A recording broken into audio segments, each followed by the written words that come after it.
Hello everyone, Shadefyre here, and welcome back to Let's Play Scorn. This is episode 7, and this might be the last episode. Last time we made a good amount of progress. We fought another baby inside of a mech. You know, this time it didn't want to go into the blender quietly, so we had to do an awkward boss fight. And then we had to do it again much faster after we took a grenade launcher off the first one. Then we removed our Greg parasite, who did not really want to go and kind of slunk off after we managed to remove him, leaving us kind of horribly dying. So we climbed into this machine and plugged ourselves into the brain network.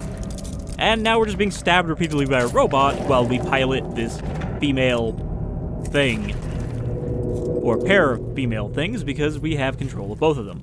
Also, I had to watch the surgery thing again because for some reason it checkpointed over at the door before we'd actually, gone into the machine. I realized that our character never vocalizes pain. They physically show pain, they react to pain, but I realized that they've never made a sound, and I guess it's because our mouth has been shut this entire time. I was pretty sure we had teeth in the very intro, when his face is partially fused with the floor, but maybe his mouth has since grown over.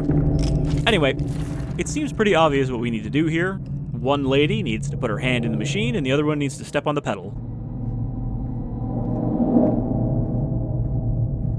But yeah, I'm not really sure where we're going from here. I don't know what's going to happen. Is Greg going to come back? Are we going to die? Are we going to transfer consciousness to another body completely? Oh yeah, she doesn't have a thing. There is, however, one of these over here.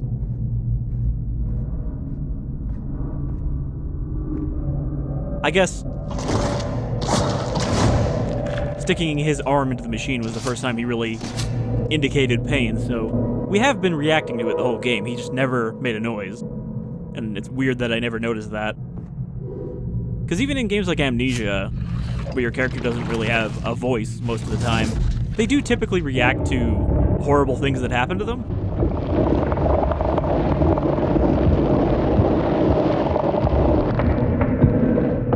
Okay, so we unlock the door, and then our other partner over here goes and steps on the big floor pedal. And I don't know what teamwork will get us.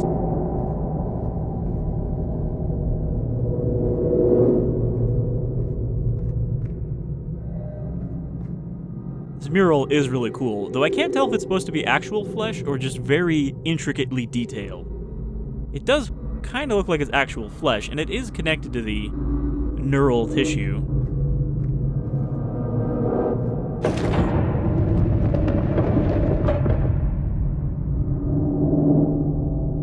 Okay.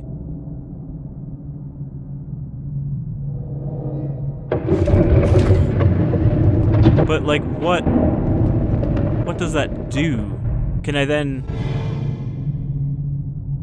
pull the hand out? Will it stay open?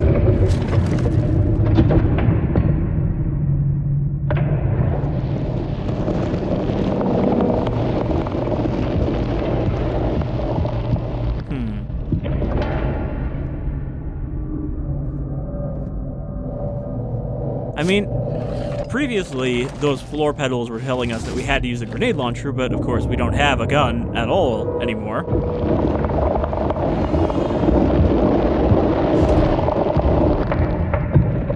So what does the pedal actually do? It opens the door a little bit more.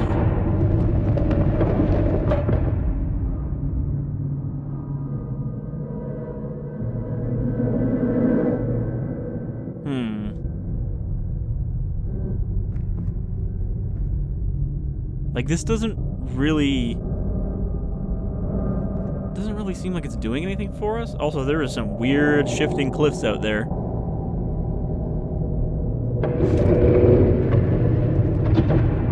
Alright, we might have to explore around a little bit.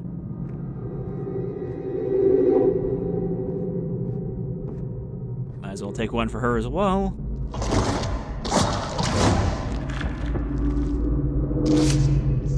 That one also seems a lot less painful to add, because the other one takes a while. or the other ones we've encountered, but this one just kind of pops it right on. It's clean and fast.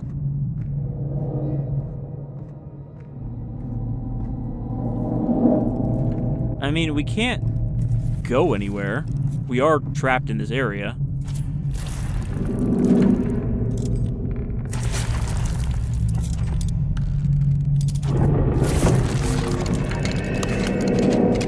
Here, I need to borrow this. Wow, you just shove it on your shoulder, huh? She doesn't even have, like, mechanical ports. Alright, let's see if I can fix myself. No, we're just gonna take him. Now we are the baby being cradled. Is that... is that helping?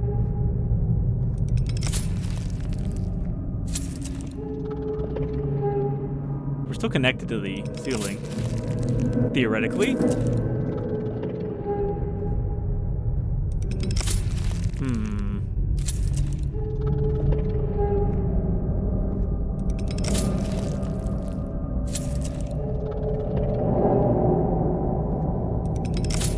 Can't put him on there.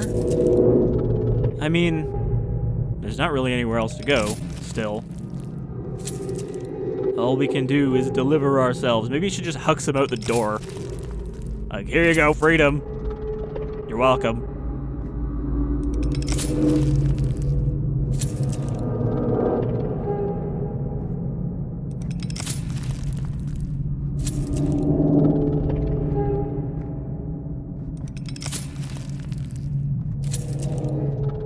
I like that we have a loop of intestine hanging out, but it's like, still intact. It still works.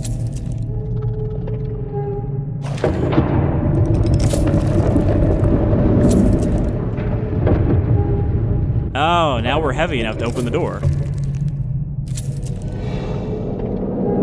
Okay.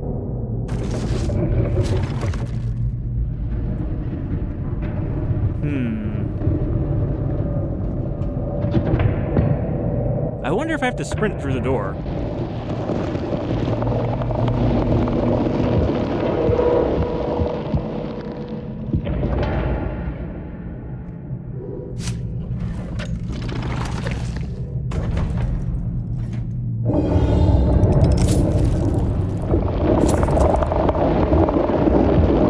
Clearly the knife arm must be important, though, if she felt that she had to keep that while taking us with her. Or I guess, I'm not sure if they have a mind or not. Okay, well, no sprinting involved.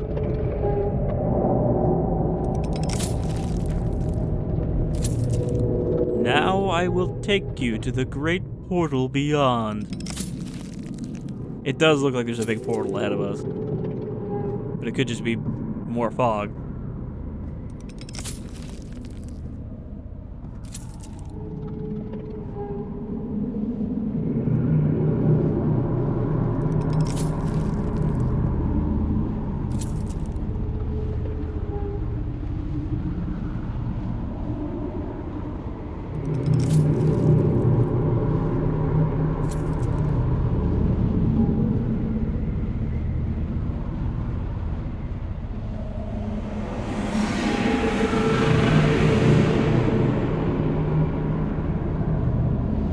Okay.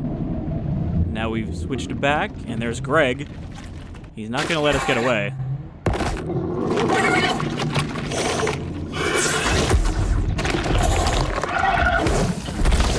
He definitely grew some from when we first met him.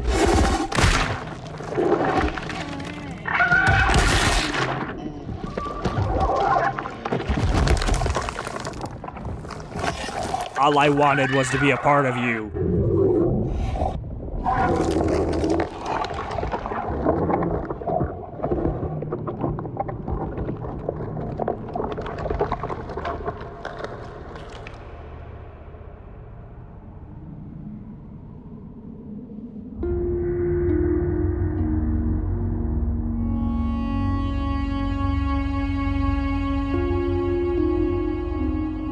So this is the only place where we've seen organic material that has that kind of flaking decay going on. Everywhere else in the game, it was for metal and statues.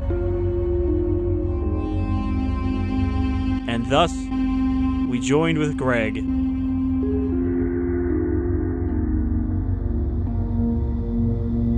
And I guess became a horrible little meat cocoon.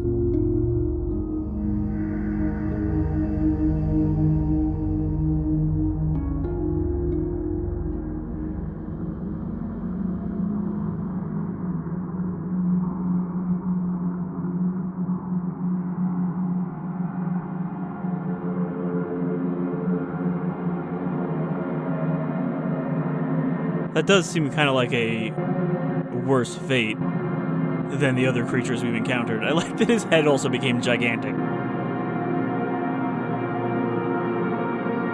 Is he going to grow into one of these statues?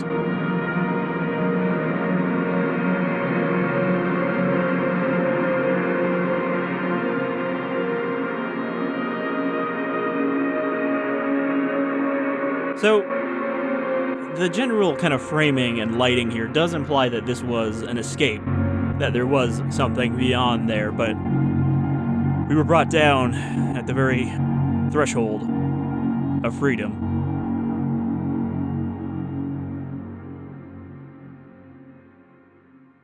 And I guess the twins had no real significance.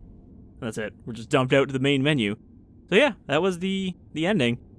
Take from it what you will. This game is all about figuring out what you think it's about. You know, we didn't really get lore. We didn't really get even really that many implications of story. It seems like this was not a culture of words. They were very much a visual culture. And that's why they didn't leave, notes and engravings and shit around. They left murals and strange machines. But it's clear that, at least to me, they communed with something greater, and it did not go well for them. A pretty typical kind of Lovecraftian eldritch horror sort of story idea, the idea that you maybe meet some kind of god being and you think it's going to help your people, uplift your people, but ultimately, even if it's not intentionally malicious, it leads to your downfall. And in this case, that was the overrunning of their biomechanical technology with pure flesh creations. And, what purpose did the parasite serve? And was that the parasite that put us into that flesh wall in the first place? Because you remember back when we activated that machine and we got all covered in goop, and then we woke up with a plug in our chest and our device is gone. Something had to have taken us and put us in there, and that was the only creature we encountered in that area. So it seems like it was serving some kind of purpose, and when we rejected its initial, thing it did with us, it instead decided that it would fuse with us and become a cocoon thing. Maybe it was trying to get to that spot as well all along. It was supposed to ride us until we got there, and then it would transform us into one of those statues, I guess.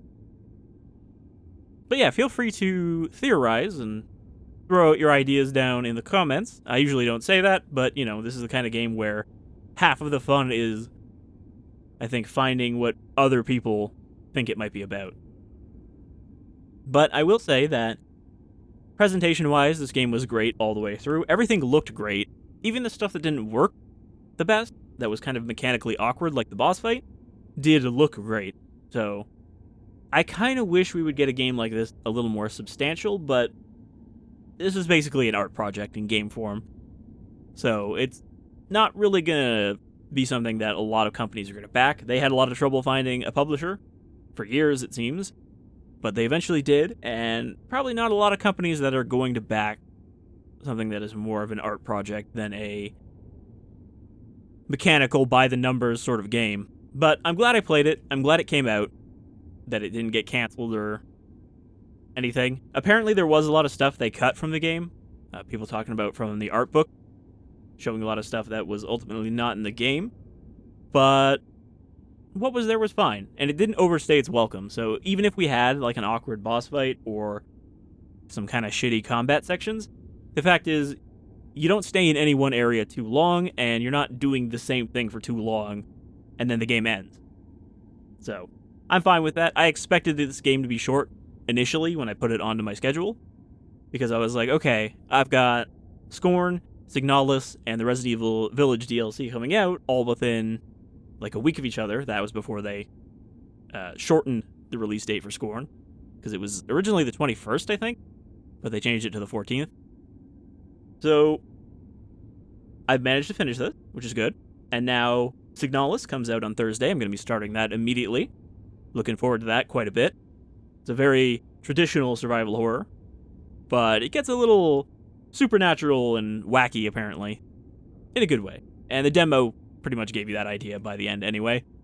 And then the Resident Evil Village DLC, I don't expect that to be very long either. That's coming out on Friday. Also going to be trying to start that day one.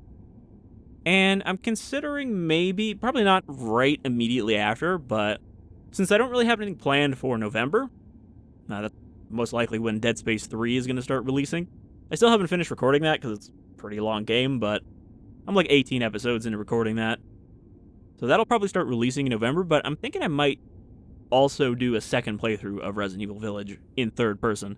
I know I mentioned I would do that before when they kind of announced it, but just reiterating it here that, yeah, we will probably do another playthrough. You know, a little more spoilery playthrough. Hey, hope you've already seen the game, or just watch the original playthrough first kind of thing. So, thank you for joining me. I had fun. I hope you had fun too. And I hope you enjoyed the visuals of this game especially, because they were a standout. And I kind of wish we'd get more like this instead of just shitty games like The Medium. Anyhow, you folks all take care. I'll be seeing you with some more horror soon.